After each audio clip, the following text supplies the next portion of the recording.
Hello, this is written by Murphy here with another book review.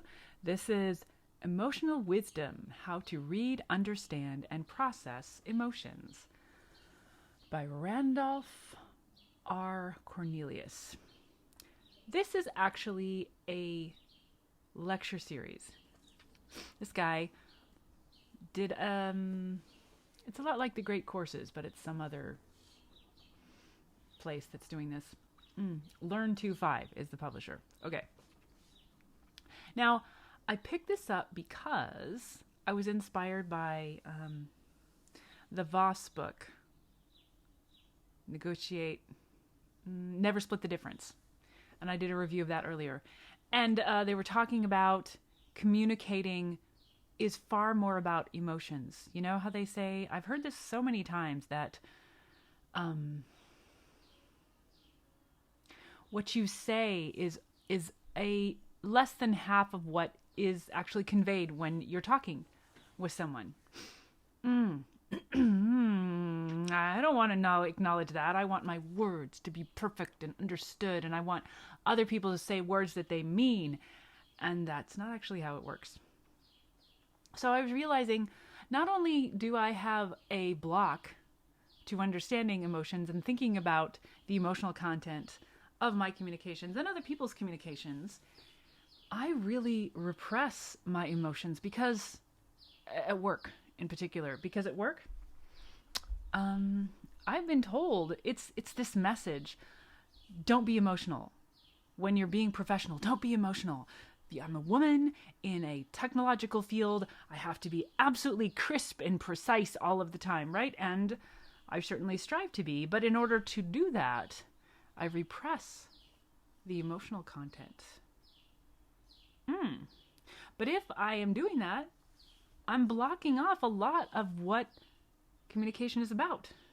I'm like, I'm making myself tone deaf in my communication. So I thought I'd pick this up and see what it could teach me.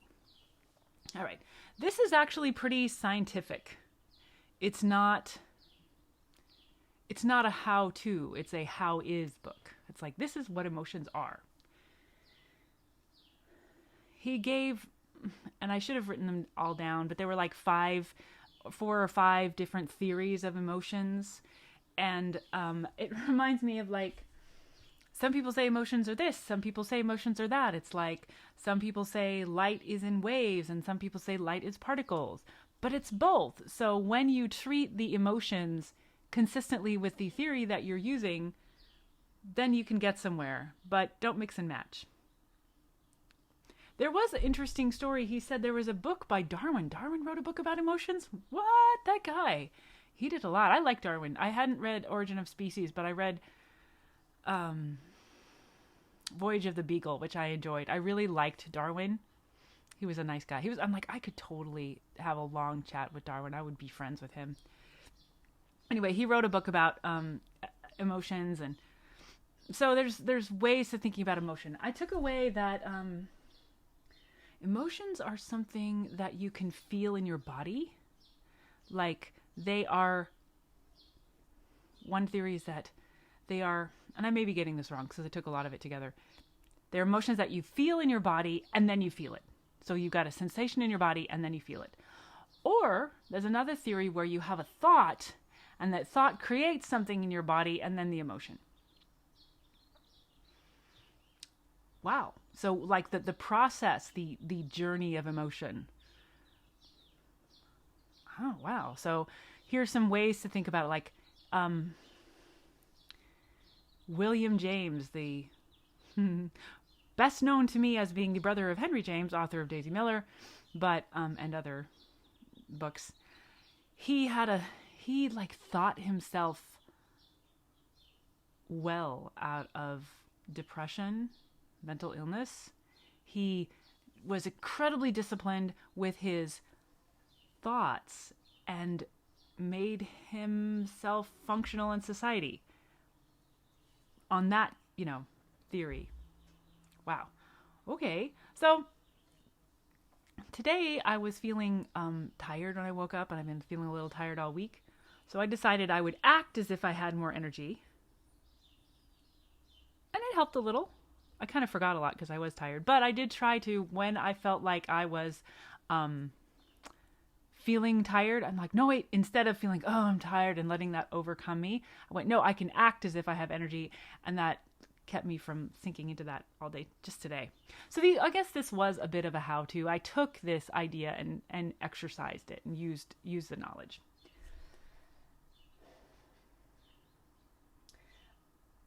There was parts of the book that were very scientific. He was talking about in your brain, these certain things. And I thought that was kind of gross. I don't like thinking about my brain. So I didn't like that part very much. But people that like having that information will be happy with that.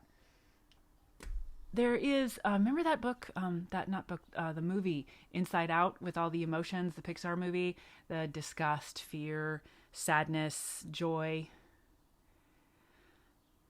These are typical emotions. They're like some standard emotions. One thing he said is there are cultural differences in what people think of as a standard emotion. One small European country felt that it is universal to have a sense of homesickness. Maybe that's true. So I'm sure that the doctors of psychology and emotion are all happily duking out. They can prove a new universal emotion. But not only that, if that's the case, that also would indicate that some cultures have an emphasis on it. Some cultures have an emphasis on certain emotions that are more prominent in that culture. So there is some cultural and some universal. So it's kind of a bit of each, like I said before. He